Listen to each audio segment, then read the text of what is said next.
Le pape, durant notre 26e chapitre général, a partagé avec nous la tristesse de trouver des personnes consacrées qui ne connaissent Dieu que par oui-dire et nous a invités à avoir une vie de prière et de contemplation qui nous permettent de parler comme des amis face à face avec le Seigneur.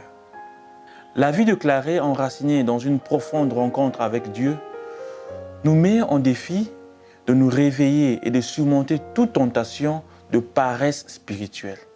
Il nous invite à prier chaque jour en disant « Seigneur et mon Père, que je te connaisse et te fasse connaître » jusqu'à ce qu'un jour, nous puissions dire comme lui « Je vis de la vie de Dieu ».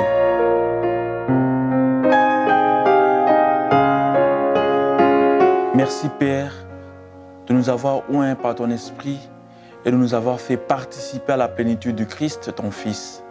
Nous vous demandons que, pénétrés par ce même esprit et à l'exemple de notre Père et fondateur, ce ne soit pas nous qui vivions, mais que le Christ qui vit réellement en nous, afin que nous soyons des instruments valables et audacieux pour annoncer le royaume de Dieu. Par Jésus-Christ, notre Seigneur. Amen.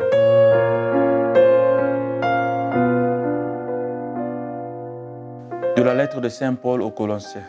Puisque vous avez accepté Jésus-Christ comme Seigneur, vivez unis à lui, enracinés et fondés en lui, reposant sur la foi que vous avez reçue et rendant toujours grâce à Dieu.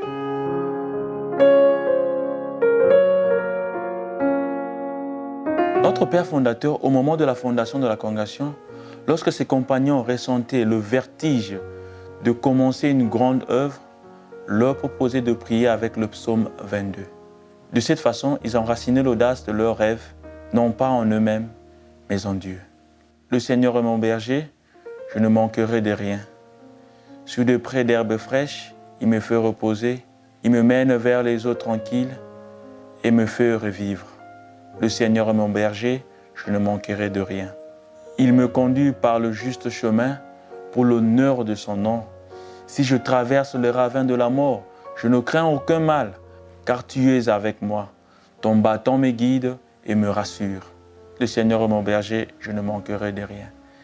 Tu prépares la table pour moi, devant mes ennemis, tu répands le parfum sur ma tête et ma coupe est débordante. Le Seigneur mon berger, je ne manquerai de rien. Grâce et bonheur m'accompagnent tous les jours de ma vie. J'habiterai la maison du Seigneur pour la durée de mes journées. Le Seigneur est mon berger, je ne manquerai de rien.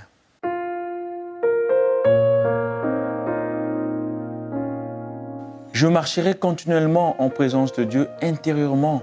J'imaginerai que mon âme et mon cœur sont comme les deux pointes d'une boussole et que mon âme, comme l'une des pointes, est fixée sur Jésus, qui est mon centre, et que mon corps, comme l'autre pointe de la boussole, décrit avec toute perfection le cercle de mes attributions et de mes obligations.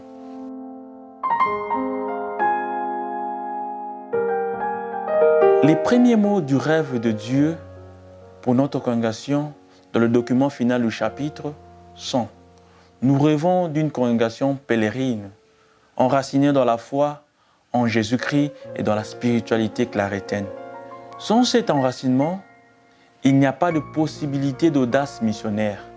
C'est ainsi que notre Père fondateur l'a compris et vécu. Ses résolutions, rédigées à la fin des exercices spirituels annuels, sont une expression claire de cet enracinement.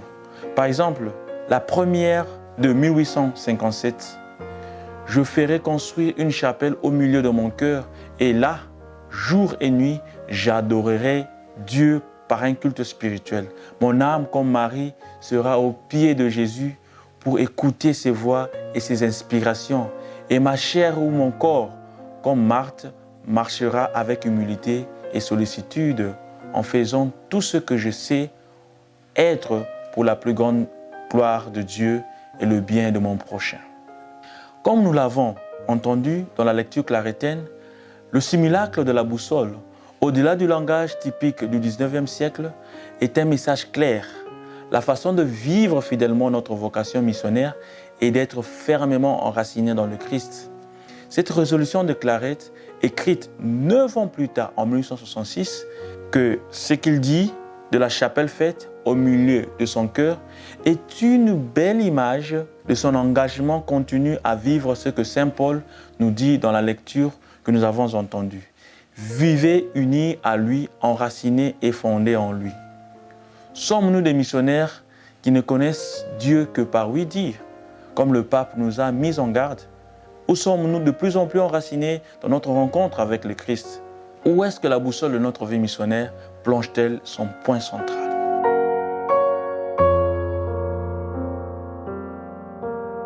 À partir de notre confiance en Christ, enracinée en lui, nous osons demander, par l'intercession de Clarette, écoute-nous Seigneur.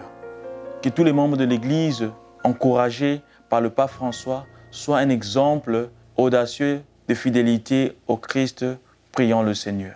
Par l'intercession de Clarette, écoute-nous Seigneur. À l'exemple de notre Père fondateur, que nous vivions enracinés dans l'amour de Dieu pour être des témoins toujours plus audacieux dans la mission, prions le Seigneur. Par l'intercession de Clarette, écoute-nous Seigneur. Que notre vie fraternelle soit imprégnée d'amour pour nos frères, de pardon et d'aide mutuelle, afin que nous soyons un ferment d'unité dans toute l'Église.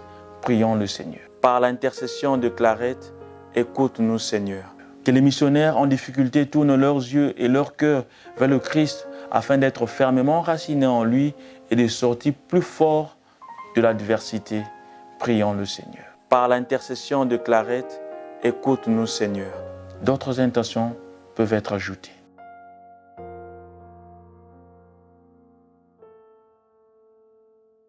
Que nos frères et sœurs qui nous ont précédés sous le signe de la foi atteignent la plénitude de l'amour de Dieu et intercèdent pour nous. Prions le Seigneur. Par l'intercession de Clarette, écoute-nous Seigneur.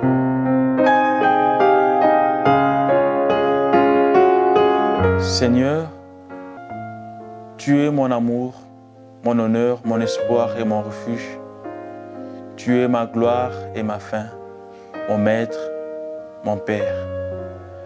Aide-moi à ne chercher que toi, ni connaître autre chose qu'accomplir ta volonté. Je ne veux que toi, et en toi, par toi et pour toi, toutes les autres choses. Tu me suffis, fais en sorte que je t'aime comme tu m'aimes et que tu me veux que je t'aime. Amen.